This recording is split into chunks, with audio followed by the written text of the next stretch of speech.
तो बच्चों हम आपको पुली से रिलेटेड कुछ इंपॉर्टेंट प्रॉब्लम बताने जा रहे हैं। प्रॉब्लम 1, इसमें 3 ब्लॉक है। फर्स्ट ब्लॉक इसका मास m1, सेकंड ब्लॉक इसका मास m2, थर्ड ब्लॉक इसका मास m3। ये m2 स्मूथ हॉरिजॉन्टल फ्लोर पर ये इसे स्ट्रिंग से अटैच है और ये 2 पुली है। तो ये इसमें एक्सेलरेशन फाइंड करना है। तो m1g डाउनवर्ड डायरेक्शन में होगा और ये t1 डैश ये टेंशन होगा स्ट्रिंग में अपवर्ड डायरेक्शन में। तो t1 dash equal to t dash, ये मासलेस स्ट्रिंग हमने ले लिया। t2 dash equal to t dash और t इसमें हो जाएगा m3g डाउनवर्ड डायरेक्शन में और अपवर्ड डायरेक्शन में t1 double dash equal to t double dash ले लिया। तो t2 double dash equal to t double dash और m2 जो ब्लॉक है इसमें डाउनवर्ड डायरेक्शन में जो वेट होगा अपवर्ड डायरेक्शन में ये स्मूथ हॉरिजॉन्टल जो फ्लोर है ये नॉर्मल रिएक्शन फोर्स लगाएगा, तो दोनों बैलेंस हो जाएंगे। तो एक्सेलरेशन फाइंड करना है। Acceleration equal to net force upon total मास।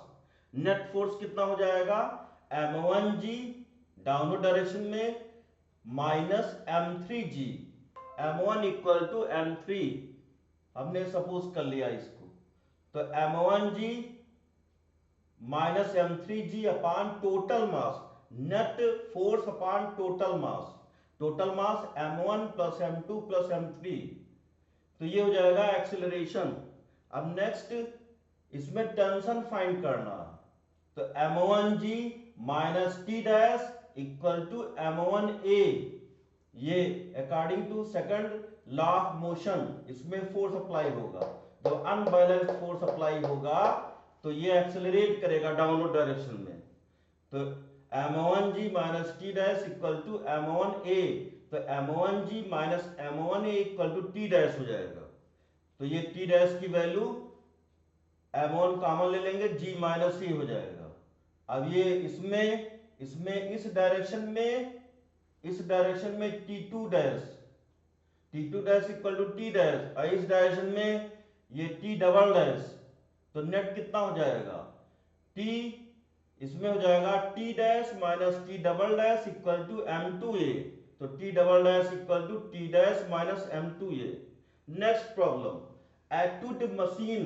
ये एटुड मशीन होता है, इसमें 2 ब्लॉक है, इसका मास m1 इसका मास m2 और ये सपोर्ट रॉड है, एसआर सपोर्ट रॉड। तो डाउनवर्ड डायरेक्शन में इसका वेट होगा m1g, अपवर्ड डायरेक्शन में टेंशन t1 होगा, इसमें डाउनवर्ड डायरेक्शन में m2g, upward direction tension t2 होगा और इसमें डाउनवर्ड डायरेक्शन में g लग रहा है। तो टेंशन ये मासलेस स्ट्रिंग सपोज किया है। तो tension t1 equal to t2, t2 equal to t।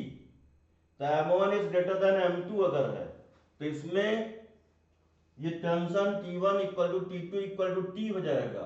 Acceleration find करेंगे तो acceleration equal to net force upon total mass. तो नेट फोर्स ये इस डायरेक्शन में आ रहा है, डाउनवर्ड डायरेक्शन में।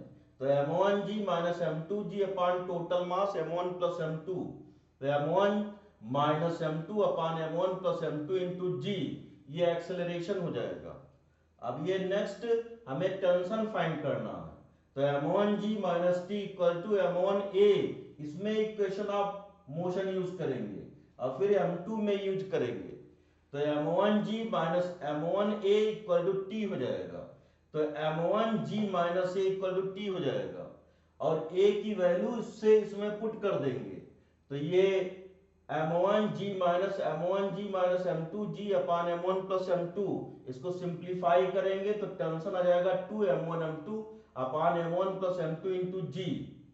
ये टेंशन आ जाएगा और ये एक्सेलरेशन आ जाएगा। तो इसको याद रखना है, टेंशन और एक्सेलरेशन।